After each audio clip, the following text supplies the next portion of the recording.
Hello friends, आज हम लोग रुक्मिणी प्रकाशन से यूपी ट्रिपल एसएससी पीईटी 2021 के लिए सेट नंबर 4 के क्वेश्चनों को देखेंगे। ये पूरे 100 के 100 क्वेश्चन हैं, जिनमें से मैथ और रीजनिंग के जो 30 क्वेश्चन हैं उनका मैं सेपरेट वीडियो सॉल्व करके दूंगा। यहाँ मैं सिर्फ उसका आंसर बता दूंगा। और ये बहुत ही इम्पोर्टेंट सेट है। इससे ये तो नहीं है कि इसमें से क्वेश्चन आएंगे, लेकिन हाँ, अगर आपको ये पता है तो इसका बेनिफिट आपको मिलेगा ज़रूर। बहुत से ऑप्शन होंगे जिनको आप कैंसिल आउट करेंगे और उनकी मदद से सही आंसर तक पहुँचेंगे।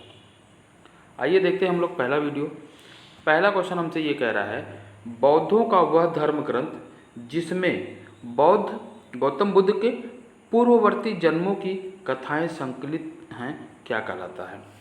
तो जीविका कहते हैं, जातक कहते हैं, विनय पिटक कहते हैं और उपर्युक्त में से कोई नहीं। तो इसमें जो होगा सही ऑप्शन जो होगा यह बी होगा, इसको जातक कहते हैं। ठीक है ना।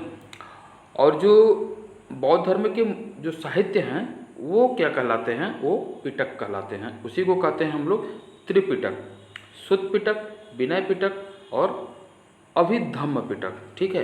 तो पिटक जो है कि उनके जो साहित्य हैं वो हैं, और उनके पूर्व जन्मों की बात जब करेगा तो हम लोग क्या लगाएंगे? जातक लगाएंगे। अगला क्वेश्चन, निम्नलिखित में से कौन सा अंचल चंद्रगुप्त मौर्य के साम्राज्य में शामिल नहीं था? यानी कौन सा एरिया था जो चंद्रगुप्त मौर्य विजय हासिल नहीं कर पाया था? तो यहाँ पे होगा आपका क्या? अफगानिस्तान, बलूचिस्तान, तमिलनाडु और बंगाल। तो इसका सही आंसर होगा तमिलनाडु, यानी चंद्रगुप्त मौर्य साउथ इंडिया की तरफ नहीं जा पाया था। अगला question, question number 3। Question number 3 में ये है कि बिंदुसार के शासनकाल में अशोक को किस अंचल का प्रशासक बनाया गया था? ठीक है, वह अंचल कौन सा था? अंचल मतलब वह क्षेत्र कौन सा था? तो पहला है तक्षशिला, फिर है उज्जैनी, फिर काठियावाड़ और चौथे ऑप्शन में दे रहा है ए और बी दोनों। तो उस समय बिंदुसार के समय जो अशोक था ये उज्जैनी और तक्षशिला दोनों का गवर्नर था। ठीक है, इसलिए इसका ऑप्शन सही हो जाएगा ए और डी। और बिंदुसार के समय में यही दो जगह थे जहाँ पे अशोक था, शासन कर रहा था, यानी गवर्नर था, और तक्षशिला में था, और उज्जैनी में एक विद्रोह भड़क गया था और उसी को शांत करने के लिए अशोक गया हुआ था। अगला क्वेश्चन, पानीपत के प्रथम युद्ध में लोधी वंश का पतन हो गया तथा इसके परिणाम स्वरूप बाबर के नियंत्रण में एक बहुत बड़ा भूभाग आ गया। वह भूभाग कहाँ तक फैला हुआ था?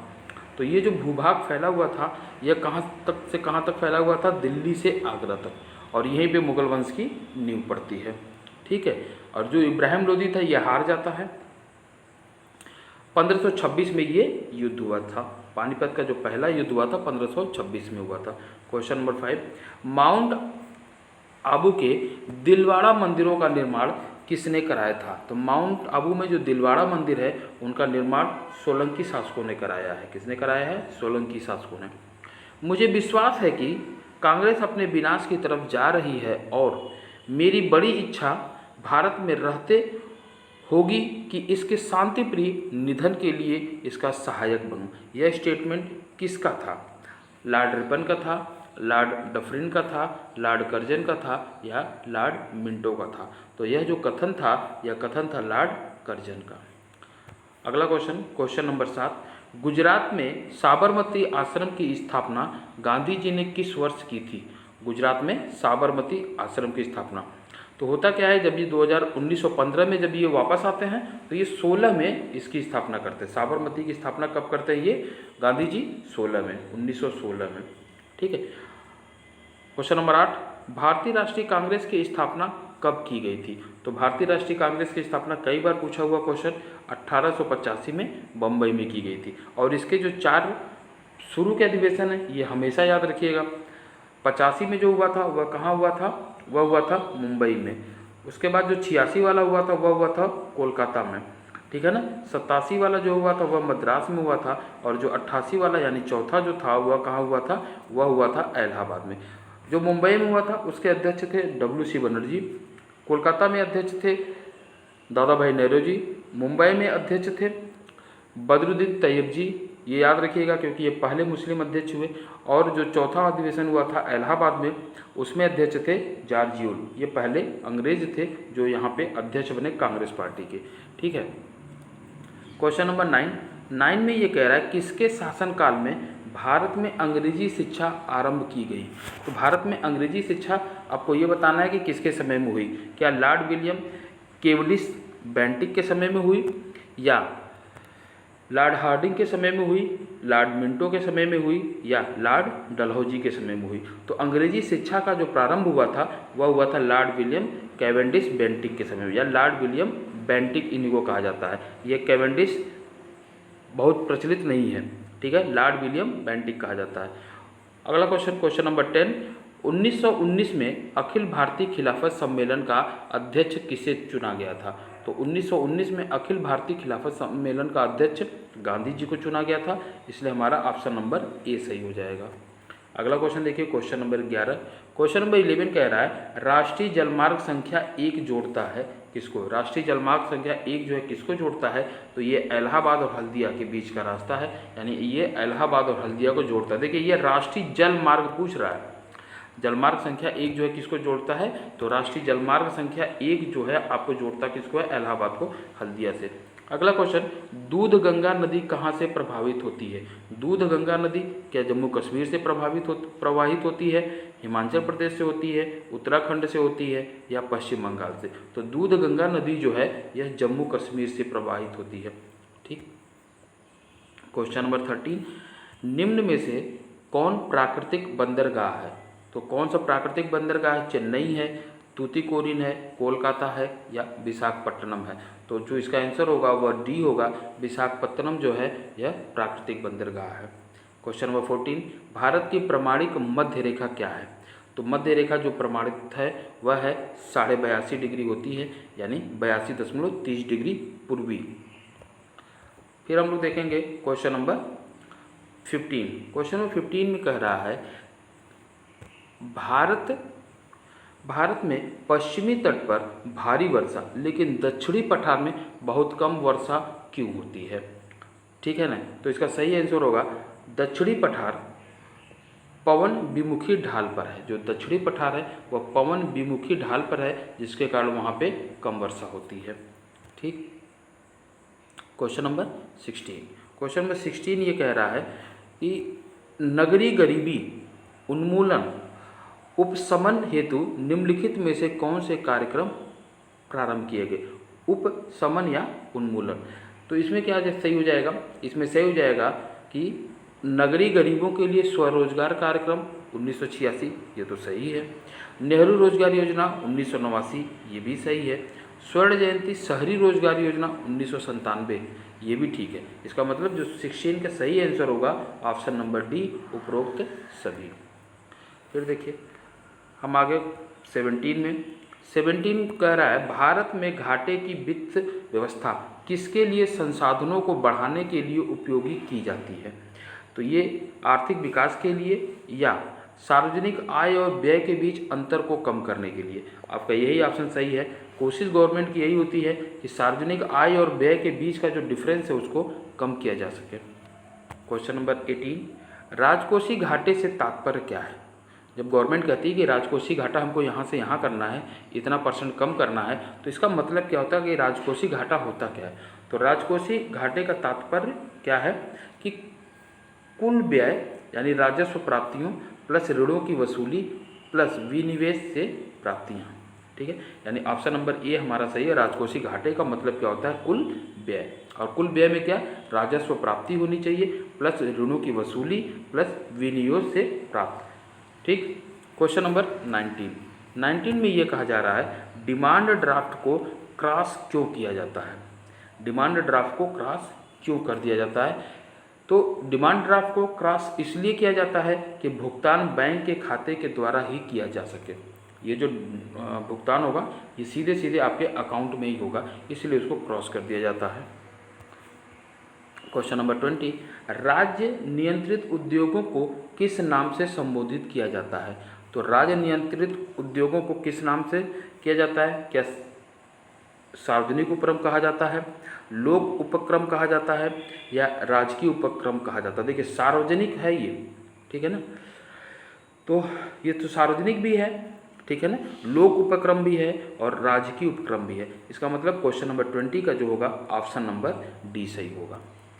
21 ये है कि भारतीय संविधान का संघीय स्वरूप किससे प्रभावित है? किससे प्रभावित है? पहला संयुक्त राज्य अमेरिका से, दूसरा कनाडा से, तीसरा ऑस्ट्रेलिया से और चौथा कह रहा है आयरलैंड से। तो क्वेश्चन नंबर 21 में जो होगा वह होगा केवल 2, ठीक है ना। जो संघीय स्वरूप हम लोगों ने लिया है वह कहाँ से लिया है? कनाडा से लिया है, यानी ऑप्शन नंबर सी सही होगा। अगला क्वेश्चन, क्वेश्चन नंबर 22, यदि राष्ट्रीय आपातकाल घोषित किया जाता है तो उसे प्रत्येक खाली जगह बार संसद का अनुमोदन प्राप्त करना होता है। तो उसको क्या करना होता है? राष्ट्रीय आपात लगता कब है? 352 अनुच्छेद 352 के तहत लगता है, 352 के से। और इसमें क्या होगा, इसका टाइम पीरियड खत्म होने के बाद हर बार इसको 6-6 महीने के लिए अनुमोदित करा करके बढ़ाना होगा, ठीक है। तो इसका ऑप्शन नंबर ए सही हो जाएगा। फिर देखिए क्वेश्चन नंबर 23 में है भारतीय संविधान का 31 कुछ अधिनियमों और विनियमों का मान्यकरण किससे संबंधित है? तो यह संबंधित होता है भारतीय नागरिकों के मौलिक अधिकार से। 31 किससे संबंधित है? भारतीय नागरिकों के मौलिक अधिकार से। क्वेश्चन नंबर 24 में हमसे कह रहा है कि संविधान का कौन सा अनुच्छेद दोष सिद्ध के संबंध में अभियुक्तों को दोहरे दंड एवं स्व अभिशासन से संरक्षण प्रदान करता है? तो इसमें कौन सा अनुच्छेद है? तो अनुच्छेद नंबर 20, ठीक है ना। आइए देखते हैं क्वेश्चन नंबर 25। क्वेश्चन नंबर 25 में है कि राज्य और क्वेश्चन नंबर 25 में क्या है? राज्य और राज्य विधानमंडलों के चुनाव के संबंध में चुनाव याचिका खाली जगह के सामने दायर की जा सकती है। तो ये किसके सामने चुनाव याचिका दायर की जाएगी? जब भी जाएगी चुनाव से संबंधित कोई भी काम होगा तो वह निर्वाचन आयोग के पास ही जाएगा, ठीक। अगला क्वेश्चन, यदि कार्क और पत्थर के टुकड़े को एक साथ बांधकर जल में तैरा दिया जाए तो दोनों ही सम्मिलित तौल पत्थर के टुकड़ों की जल में तौल होगी। क्वेश्चन कुछ समझ में नहीं आ रहा क्या पूछना चाह रहा है, लेकिन ये कुछ पूछना ऐसा चाह रहा है कि अगर कार्क और पत्थर के टुकड़ों को एक साथ बांध करके जल में तौला जाए तो दोनों ही सम्मिलित तौल पत्थर के टुकड़े की जल में तौल क्या होगी? तो पत्थर के टुकड़े का जो तौल होगा वह कम हो जाएगा, क्योंकि जो पानी जो कार्क होगा उसके ऊपर उत्प्लावन बल लगेगा जिसके कारण वह ऊपर की तरफ उठाएगा, और जब वह ऊपर की तरफ उठाएगा तो उसके साथ ही बधा हुआ है पत्थर, जो पत्थर भी उसके साथ बधा हुआ तो पत्थर का वेट जो है जब आप तौलेंगे तो वह कम आएगा, ठीक है ना। तो इसके साथ आंसर क्या बन जाएगा? क्वेश्चन नंबर 26 में बी। क्वेश्चन नंबर 26 में बन जाएगा बी। और क्वेश्चन नंबर 27 क्या कह रहा है कि डीएनए में पाई जाती है, डीएनए में कौन सी शर्करा पाई जाती है, ये पूछना चाह रहा है। तो 27 में डीएनए में जो है ना पेंटोज शर्करा पाई जाती है। अंतःकोशिकीय पाचन से संबंधित कोशिकीय संरचना है। अंतःकोशिकीय पाचन से संबंधित कोशिकीय संरचना क्या होती है? इसको हम लोग लाइसोसोम के नाम से जानते हैं। क्वेश्चन नंबर 29, जो हार्मोन ऋतु के अनुसार प्रजनन करने वाले प्राणियों के नरों में गौण लैंगिक जनन उत्पन्न करता है उसको क्या कहते हैं? तो उसको क्या कहते हैं? टेस्टोस्टेरोन। जब भी मेल हार्मोन की बात करेगा तो टेस्टोस्टेरोन की तरफ हमारा ऑप्शन आएगा। अगला क्वेश्चन, एक तत्व यम का परमाणु क्रमांक 30 है, यम का परमाणु क्रमांक 30 है तथा दूसरे तत्व यन का परमाणु क्रमांक 15 है। यम तथा यन के संयोग से बने यौगिक का संभावित अणुसूत्र क्या होगा? तो इसमें हो गया M3N2, option number D, M3N2। Valency को देखा जाएगा। फिर देखिए क्वेश्चन हमसे पूछा गया 31, ये मैथ का सवाल, इसको सरल करेंगे और इसका जो ऑप्शन बनेगा वह क्या बनेगा? x², ठीक है ना। सॉल्यूशन हम लोग अगली वीडियो में देखेंगे। क्वेश्चन नंबर 32 में ये है, एक कक्षा में 42 लड़कों का औसत वजन 41 kg है। 39 किग्रा के वजन वाला एक लड़का कक्षा में शामिल हो जाता है, तो पहले से उपस्थित एक लड़के का वजन 43 किलो के स्थान पर 34 किलो गिना गया था, तो नया औसत क्या होगा? तो एक तो हम इसमें देखेंगे कि 39 किलो का लड़का आ रहा है, तो अब जो 42 लड़के थे वह 43 लड़के हो गए, और जो एक लड़का था उसका 43 किलो वजन था, तो 43 के बदले में कितना हो गया, 34 था उसका असली, तो यहाँ पे भी गलत है। ठीक, और इसको जब हम लोग सॉल्व करेंगे तो इसका आंसर जो आएगा 39.81। सोल्यूशन हम लोग नेक्स्ट वीडियो में देखेंगे इसका। क्वेश्चन नंबर 33 का आपका जो सही आंसर बनेगा,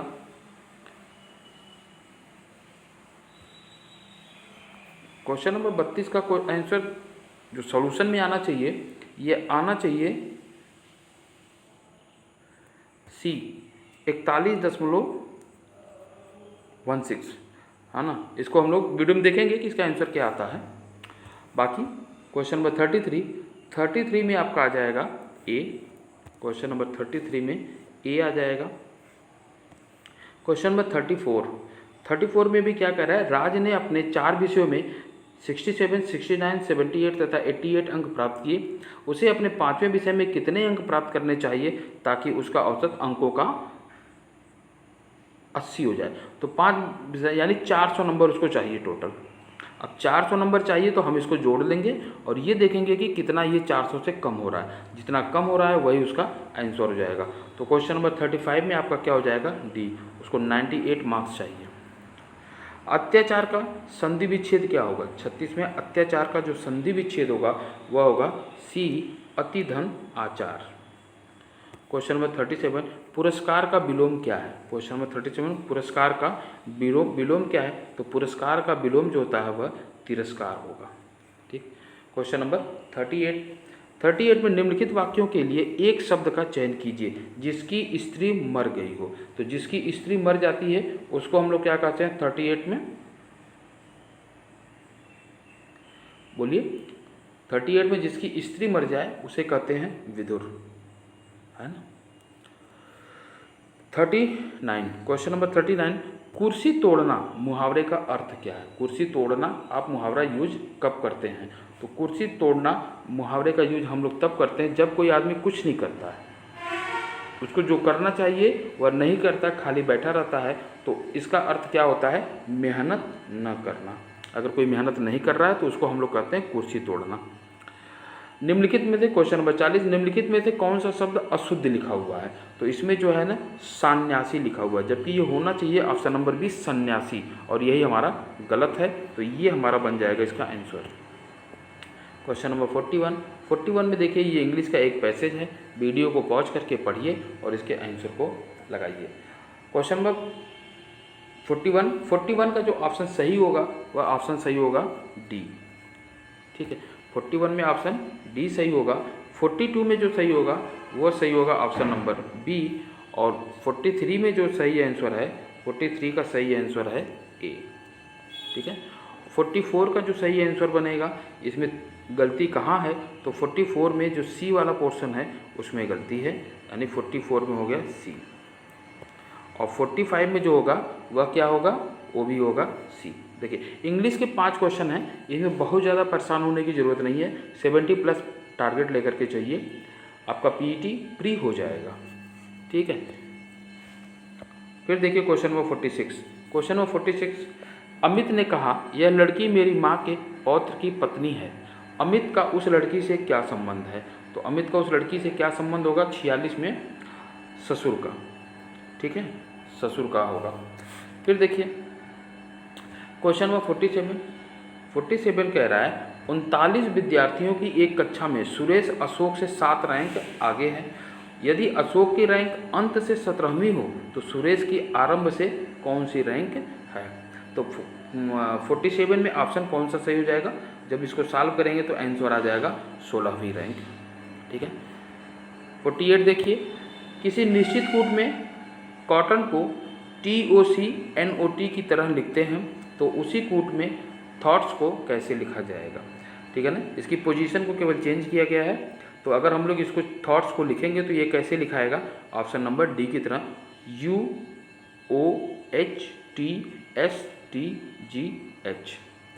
फिर देखिए ये एक स्टेटमेंट है। स्टेटमेंट ये कह रहा है कि हमारी कक्षा से सभी विद्यार्थी तेज हैं। ठीक है ना, हमारी कक्षा से सभी विद्यार्थी तेज हैं और डब्बू तेज नहीं है। तो इससे हम निष्कर्ष क्या निकाल सकते हैं, तो हम इससे निष्कर्ष निकाल सकते हैं कि सभी विद्यार्थी तेज नहीं हैं, सही। डब्बू को कड़ी मेहनत करनी चाहिए, ठीक। जो तेज नहीं है वह विद्यार्थी ही नहीं है, ठीक। और डब्बू हमारी कक्षा का छात्र नहीं है। तो देखिए, जब कथन आपसे कह रहा है कि हमारी कक्षा के सभी विद्यार्थी तेज हैं, तो अगर सभी विद्यार्थी तेज हैं तो फिर उसमें कोई कमज़ोर तो हो नहीं सकता, और डब्बू कमज़ोर है। इसका मतलब ये हुआ कि डब्बू हमारी कक्षा का मेंबर है ही नहीं। इसका मतलब क्या हो गया कि ऑप्शन नंबर डी है ना। ऑप्शन नंबर डी में क्या दे रहा है कि 4 सत्य, और 4 में क्या लिखा गया है कि डब्बू हमारी कक्षा का छात्र नहीं है, और ये सही है, यानी ऑप्शन नंबर डी, ठीक। क्वेश्चन नंबर 50 में कह रहा है बाईं तरफ के दो शब्दों को में कोई संबंध है, ठीक है ना। ठीक वैसे ही संबंध अगले दो शब्दों में भी होने चाहिए।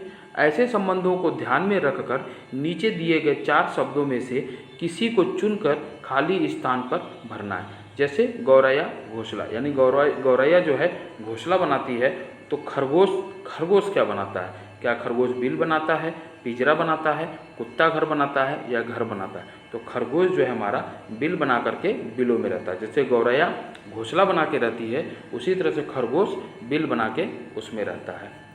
Question number 51। क्वेश्चन नंबर 51 में करंट का क्वेश्चन है, कह रहा है किस फुटबॉलर ने फुटबॉल इतिहास में ओवरऑल सबसे अधिक गोल करने के ब्राज़ील के महान फुटबॉलर पेले का रिकॉर्ड तोड़ दिया है? तो उसका रिकॉर्ड तोड़ने का काम किया है क्रिस्टियानो रोनाल्डो ने। किसने तोड़ दिया है? क्रिस्टियानो रोनाल्डो ने तोड़ दिया। यानी सबसे ज़्यादा अभी की डेट में अगर किसी ने गोल किया है तो कौन है? Cristiano Ronaldo. किस राज्य में पहला वन चिकित्सा केंद्र खोला गया है? तो पहला वन चिकित्सा केंद्र कहाँ खोला गया है? बिहार में खोला गया है, कर्नाटक में, पंजाब में, या उत्तराखंड में? तो पहला वन चिकित्सा केंद्र जो खोला गया है वह उत्तराखंड में खोला गया है। Question number 53। कोवैक्स पहल के तहत वैक्सीन प्राप्त करने वाला विश्व का पहला देश कौन सा है?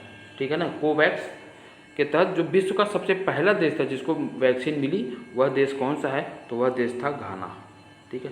कोवैक्स के तहत, कोवैक्स प्रोग्राम के तहत सबसे पहले अगर वैक्सीन किसी को मिली तो वह मिली थी घाना को। 54 में देखिए, रेड लाइट ऑन गाड़ी ऑफ अभियान किस केंद्र शासित प्रदेश में शुरू किया गया है? तो यह कहाँ शुरू किया गया है? दिल्ली में, ठीक है ना। रेड लाइट ऑन गाड़ी ऑफ दिल्ली में शुरू किया गया है। Question number 56। क्वेश्चन नंबर 55 55 कह रहा है किस संस्थान द्वारा वैश्विक हैतकान पुरस्कार आयोजित किया जाता है? यानी वैश्विक हैतकान पुरस्कार आयोजन जो है किसके द्वारा किया जाता है? ठीक है ना। कैम्ब्रिज विश्वविद्यालय के द्वारा, नासा इनक्यूबेटर इनोवेशन प्रोग्राम, यही सही है, नासा इनक्यूबेटर इनोवेशन प्रोग्राम के तहत हैतकान पुरस्कार दिया जाता है, आयोजित किया जाता है। Question number 56। कार्बन प्रोग्राम पर बिजली मंत्री द्वारा शुरू किए गए कार्यक्रम का नाम क्या है? कार्बन प्रोग्राम पे जो बिजली मंत्री ने कोई प्रोग्राम शुरू किया है उसका नाम क्या है? ठीक है, तो उसका जो नाम है, उसका नाम है आपका 56 में ग्राम उजाला, ठीक है ना। इसका नाम क्या है? ग्राम उजाला, याद रखिएगा। ग्राम उजाला बिजली मंत्री के द्वारा शुरू किया गया और कार्बन प्रोग्राम पर शुरू किया गया है बिजली मंत्री के द्वारा। फिर देखिए क्वेश्चन नंबर 56। सरस्वती नदी के अध्ययन के लिए भारत सरकार ने एक सलाहकार समिति का पुनर्गठन किया है। निम्न में से कौन समिति का प्रमुख होगा? यानी जो सरस्वती नदी के अध्ययन के लिए जो एक सलाहकार कमेटी बनाई गई है उसका हेड कौन होगा? तो उसके जो हेड होंगे प्रहलाद सिंह पटेल, ठीक है। प्रहलाद सिंह पटेल किसके हेड होंगे? सरस्वती समिति के नदी जो है, सरस्वती नदी के अध्ययन के लिए जो समिति बनी है उसके हेड होंगे। किसके द्वारा ई सांता का उद्घाटन किया गया? जिसके द्वारा किसान समुद्री उत्पादों सहित अपनी उपज आसानी से बेच सकेंगे, ठीक है ना। तो यह किया गया किसके द्वारा? 58 में होगा आपका पीयूष गोयल, ठीक है ना। तो पीयूष गोयल ने किया है ई सांता का उद्घाटन। Question number 59। किस हवाई अड्डे ने नेट एनर्जी न्यूट्रल स्टेटस प्राप्त किया है? नेट एनर्जी न्यूट्रल स्टेटस किस हवाई अड्डे ने प्राप्त किया है? तो ये आपको मालूम होना चाहिए, यह प्राप्त किया है बेंगलुरु ने, ऑप्शन नंबर सी। आज़ादी का अमृत महोत्सव कार्यक्रम के अंतर्गत किस विश्व धरोहर पर आधारित ऑनलाइन व्याख्यान माला का आयोजन किया गया है? ठीक है ना। आज़ादी का अमृत महोत्सव, तो ये किस पे किया गया है? भीमबेटका पे, ठीक है ना। चलिए क्वेश्चन नंबर 61। 61 में क्या है, शहीद दिवस कब मनाया जाता है? तो शहीद दिवस सबको पता है 30 जनवरी को मनाया जाता है। शहीद दिवस कब मनाया जाता है? 30 जनवरी को। क्वेश्चन नंबर 62, गुड अर्थ। क्वेश्चन नंबर 62 में गुड अर्थ नामक पुस्तक किसकी रचना है? तो गुड अर्थ जो है ये पुस्तक है पर्ल एस बक की पुस्तक है। पर्ल एस बक की पुस्तक क्या है? गुड अर्थ। गुड अर्थ किसकी पुस्तक है? पक एस बक की। ठीक है। Question number 63। 63 में भारतीय रेयर अर्थ लिमिटेड का मुख्यालय कहाँ है? भारतीय रेयर अर्थ लिमिटेड का मुख्यालय जो है यह मुंबई में है। अगला क्वेश्चन, पश्चिमी घाट को यूनेस्को के विश्व विरासत स्थल कब घोषित किया गया था? यानी पश्चिमी घाट जो है ना विश्व विरासत स्थल में कब शामिल हुआ था? तो ये शामिल हुआ था आपका 2012 में। अगला क्वेश्चन, संयुक्त पाणिग्रही किस नृत्य से संबंधित है? संयुक्ता पाणिग्रही किस नृत्य से संबंधित हैं? तो ये संबंधित हैं आपकी ओडिसी थे। जो ओडिसी नृत्य है उससे संबंधित कौन है? संयुक्ता पाणिग्रही। ठीक है। अगला क्वेश्चन, विश्व व्यापार केंद्र न्यूयॉर्क का मुख्य वास्तुविद निम्नलिखित में से कौन सा? जो न्यूयॉर्क का विश्व व्यापार केंद्र है उसका नक्शा किसने बनाया है? तो ये किसने बनाया है? यह बनाया है मिनोरुयामा साकी ने। मिनोरुयामा साकी ने। देखते हैं हम लोग क्वेश्चन नंबर 67। 67 में पीसो किस देश की मुद्रा है? पीसो किस देश की मुद्रा है? तो पीसो जो है वह मैक्सिको की मुद्रा है। वर्धमान ट्रॉफी किससे संबंधित है? 68 में वर्धमान ट्रॉफी भारोत्तोलन से संबंधित है। ठीक है ना। और सबसे पहला जो हमारे पास ओलंपिक मेडल आया था महिलाओं के द्वारा वह किस में आया था? भारोत्तोलन में ही आया था, कर्णम मल्लेश्वरी के द्वारा। ठीक है। Question number 69। 69 में राजीव गांधी सद्भावना पुरस्कार कौन प्रदान करता है? तो राजीव गांधी सद्भावना पुरस्कार जो है राजीव गांधी फाउंडेशन देता है। राजीव गांधी फाउंडेशन कौन सा पुरस्कार डिस्ट्रीब्यूट करता है? राजीव गांधी सद्भावना पुरस्कार। क्वेश्चन नंबर 70 कह रहा है निम्नलिखित में से किसका सही मेल बाघ आरक्षित क्षेत्र परियोजना के साथ नहीं बैठता है? यानी कौन सा मिलान सही नहीं है? तो कौन सा मिलान? सरिस्का अलवर में है, सही है। वाल्मीकि हजारीबाग में सही है। पेंच गढ़वाल में ये गलत है, और ये गलत है तो यही हमारा आंसर हुआ। और नागार्जुन सागर श्रीशैलम में है, ये भी सही है। फिर देखिए यहाँ पे ये एक गद्यांश दिया है, वीडियो को पॉज करिए, गद्यांश को पढ़िए और इसके आंसर को दीजिए। सबसे पहला जो क्वेश्चन इसमें पूछा जा रहा है क्वेश्चन नंबर 71 में पूछा गया इस अनुच्छेद का सर्वाधिक उपयुक्त शीर्षक क्या है? तो इस अनुच्छेद का जो सर्वाधिक उपयुक्त शीर्षक होगा वह होगा स्वतंत्र राष्ट्र की राष्ट्रभाषा। फिर देखिए क्वेश्चन नंबर 72 में कहा हमारे राष्ट्र में राष्ट्रभाषा के रूप में प्रतिष्ठित न हो सकने का प्रमुख कारण यह है कि क्या है? तो इसका प्रमुख कारण यह है कि हम दीर्घकाल तक पराधीन रहे। ठीक है, ऑप्शन नंबर बी। 73 में देखिए 73 में कह रहा है अनेक भारतीय अंग्रेजी को इसलिए नहीं छोड़ना चाहते क्योंकि चिरकाल से अंग्रेजी इनकी प्रतिष्ठा का आधार रही है। बिल्कुल सही, option number A. Question number 74 में कह रहा है पराधीनता की सबसे बड़ी हानि यह है कि पराधीन, ऑप्शन देखिएगा, पराधीन जाति की संस्कृत विरासत को भी विजेता नष्ट कर देता है, ऑप्शन नंबर डी। फिर देखिए राष्ट्र जीवन की पूर्णता के लिए आवश्यक है, 75 में राष्ट्र जीवन की पूर्णता के लिए आवश्यक है क्या? तो इसके लिए आवश्यक है नागरिकों को विदेशी भाषा की मानसिकता से मुक्त होना, ऑप्शन नंबर ए। अगला पैसेज के सवालों को तो पैसेज पढ़ेंगे और ये सॉल्व हो जाएगा, इस पर बहुत ज़्यादा सरदर्द लेने की ज़रूरत नहीं है। पैसेज को पढ़िए और इसके आंसरों को दीजिए। क्वेश्चन नंबर 76 में आपसे कहा जा रहा है लेखक के अनुसार कर्मकाल में व्यक्ति का जीवन कैसा होता है? तो कर्मकाल में व्यक्ति का जो जीवन होता है वह संतोष या आनंदपूर्ण होता है, 76 में। 78 में असफलता की दशा में कर्मठ व्यक्ति को पछतावा क्यों नहीं होता? ठीक है ना, तो इसलिए नहीं होता क्योंकि उसे यह पछतावा नहीं रहता कि मैंने प्रयत्न नहीं किया, इसलिए प्रयत्न जरूर करना चाहिए, ऑप्शन नंबर सी सही होगा। 78 देखिए लेखक के अनुसार प्रयत्न किसे कहते हैं? लेखक के अनुसार प्रयत्न किसे कहते हैं, तो ऑप्शन नंबर 20 का सही होगा। प्रयत्न उसे कहते हैं बुद्धि द्वारा पूर्ण रूप से निश्चित की हुई व्यापार परंपरा को प्रयत्न कहते हैं। ठीक। 79, क्वेश्चन नंबर 79, लोकोपकारी कर्मवीर का सच्चा सुख क्या है? ठीक है ना, तो इसका आंसर बी होगा, सत्कर्मों से चित्त को उत्साह और संतुष्टि मिलती है। ऑप्शन नंबर 79, क्वेश्चन नंबर 79, उपर्युक्त गद्यांश का सर्वाधिक उपयुक्त शीर्षक क्या हो सकता है? तो ये जो शीर्षक हो सकता है सत्कर्म का सुख। अब देखिए ये एक मैथ का सवाल, हम इसको पहले रफ कॉपी पे बनाएंगे इस चार्ट को, उसके बाद इसके आंसर देंगे। मैं यहाँ पे सिर्फ सही आंसर बता दूंगा, सॉल्यूशन बाद में। ठीक, तो क्वेश्चन नंबर 81 में कह रहा है कि 81 का जो ऑप्शन सही होगा वह क्या होगा, वह डी सही होगा 47। 82 में भी डी सही होगा 276, और 83 में जो होगा इसमें भी डी सही होगा 69। ठीक है, फिर देखते हैं 84 में दे रहा है डी 23, और 85 में सही होगा बी 50%। ठीक है ना, मैथ के जो ये डीआई के क्वेश्चन हैं 20 क्वेश्चन है, इस पर सबसे ज़्यादा प्रैक्टिस करिए, क्योंकि ये क्वेश्चन गलत किसी के नहीं होने हैं, और यही मेरिट में आपका बहुत बड़ा सपोर्ट करेंगे। और सबसे पहले पेपर में हम इन्हीं डीआई को सॉल्व करिएगा ताकि आपको शुरुआत मिल सके। क्वेश्चन नंबर 85 के लिए आपको ये चार्ट दिया गया है, पाई चार्ट, इसको रफ पे बनाइए और फिर इसके सवालों के जवाब दीजिए। 86 में जो ऑप्शन हमारा सही होगा ए 24.8, और 87 में जो ऑप्शन हमारा सही होगा डी 2001। किस जनगणना वर्ष में उससे ठीक पहले वाले जनगणना वर्ष की तुलना में जनसंख्या में प्रतिशत वृद्धि सर्वाधिक रही है? तो 2001 में। फिर देखिए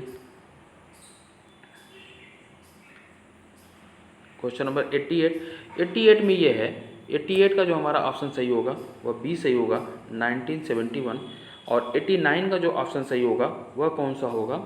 89 में सी सही होगा 140.22, और 90 में ए सही होगा 41.6775। ठीक है, 90 में 1।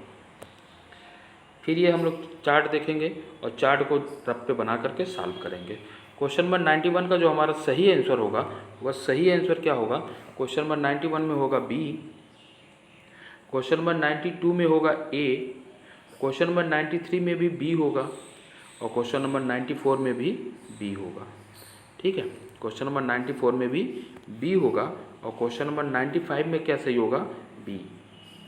फिर ये आखिरी चार्ट है, इसको देखेंगे हम लोग, और इसमें हमसे क्या पूछा जा रहा है, ये चार्ट बनाएंगे 96 से आगे के क्वेश्चनों के लिए। क्वेश्चन नंबर 96 में हमसे ये कह रहा है कि किस राज्य के चुने गए छात्रों की संख्या उस राज्य में उत्तीर्ण हुए छात्रों की संख्या का अनुपात उच्चतम है? तो 96 के लिए हमारा ऑप्शन जो बनेगा वह बनेगा ए, उत्तर प्रदेश। 97 में आएंगे, 97 का आंसर होगा ए, दिल्ली, और 98 में होगा बी 1.08%। 99 में हो जाएगा आंसर सी, उत्तर प्रदेश, और 100 का आंसर होगा डी 72.2। मिलते हैं हम लोग अगली वीडियो में, तब तक के लिए थैंक यू, और प्लीज़ मेरे चैनल को लाइक शेयर और सब्सक्राइब जरूर करें। Thank you.